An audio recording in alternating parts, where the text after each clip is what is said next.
Alright, so sige, usapang sinihan tayo. So guys, medyo honestly speaking, ako lang naman.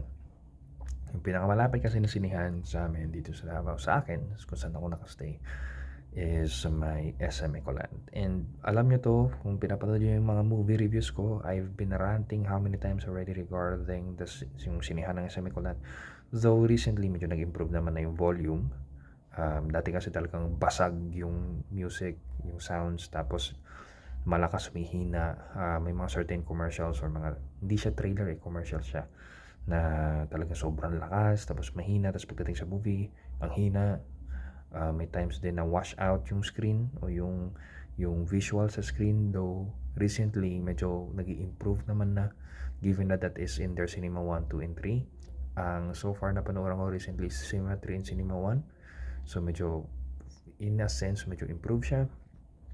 But may bago kasi bukas na mall at sinihan dito, and tong mall na to is really close to my heart because that mall is, nung bata ako sa Marikina, sa Mikainta, Santa Lucia Grand East Mall, doon na talaga kami nanood ever since before.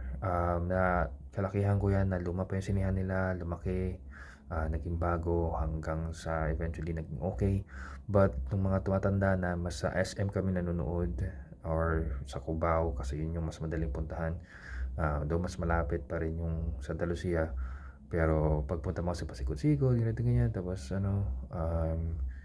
pero yon, though tagal na rin, parang I don't know if pag nagpa-Manila ako, if I would try again to watch there, just to check if nag-improve or okay na. May mga rumors na medyo nag-iba na daw kasi nga may mga residents na malapit, may condo na malapit, doon na sila tumatambay, so medyo nag-iba na daw yung amoy ng cinema, though nag-improve naman na daw recently.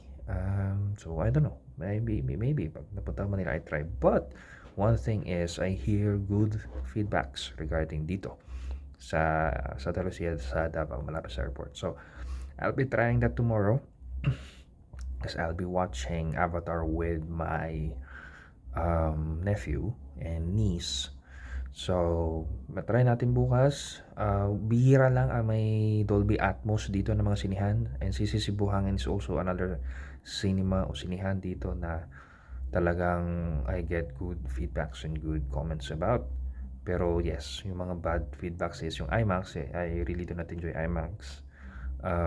Kasi in terms of talagang washout siya, hindi siya okay yung 3D niya and so on and so forth. And sad to know na yung bagong attempt ng Mall of Asia for ScreenX is also receiving bad reviews as well. But hoping na eventually ang Directors Club nila sa Ecolab pag nagbukas na ay okay na siya. Really hoping for a good cinema, hoping for good audio as well, because I think some of the movies I've watched, ma-enjoy ko siya if okay yung visuals and sounds. But knowing yung sinihan na pinapanooran ko, minsan ay mas tinitingnan ko yung story, yung flow ng movie, kesa dun sa visuals and sounds. But yeah, napapansin nyo naman yun pag sinasabi ko, okay, sa SM ko lang ako, medyo hindi okay yung sounds, since I think it's more sinihan kesa dun sa ano. So yeah, I hope pag nanood kami bukas sa Avatar, okay talaga dun sa Santa Lucia. But I'll be giving you a feedback then pag nilabas ko yung review regarding dun sa movie. I'll be giving feedback as well doon sa sinihan. Also in the same time, I'll be watching the movie 3 times. One with my workmates, one with my boss, and one with my one with my nephews and niece. So yeah, and actually baka apat pa nga, one with my loved one. So we'll see. We'll be giving it a feedback. But sa mga nakikita kong comments and reviews, mixed bag siya. But what I expect is, yun nga, it will really have a very, very beautiful visuals. But story-wise, madami nasasabi yung mga tao sa story. So, yun. Sa Sunday, I'll be posting everything mo sa consolidated data in terms of the movie. And dun ko na rin siguro ipopost. I'll just post a different or a separate video tomorrow regarding sa sinihan sa Santa Lucia. As far as ticket doon, kung hindi Dolby Atmos and hindi yung VIP nila, it's around 275. But if it is their VIP, the one with the Dolby Atmos, that is 600, which is, they say, worth it compared to IMAX, which is 750. And yeah, we'll see. We will see tomorrow. Okay, so hanggang doon lang. Kasi talaga naghahanap ako ng magandang sinihan dito. I visit Reddit and check kasi, well, nasanay siguro sa Manila. Mahilig kasi talaga ako sa sinihan. But there's this one cinema that I also want to try. Hindi ko pa natatry, pero try ko, and eventually, pag napuntahan ko talaga, I would post a video on that. Cinematic.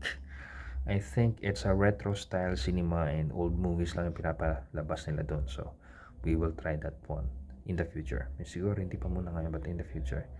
And then regarding dun sa movie, yeah, I hope na maganda talaga Santa Lucia because it's nostalgic for me. And also at the same time, I really see na yung sinihan na yun, even now, diba? It rivals SM Marikina and Robinson East. So, nakakatawa kasi dalawa pang SM dun sa may hilera ng Marcos Highway. Pero mas dinudumog pa rin minsan yung Santa Lucia.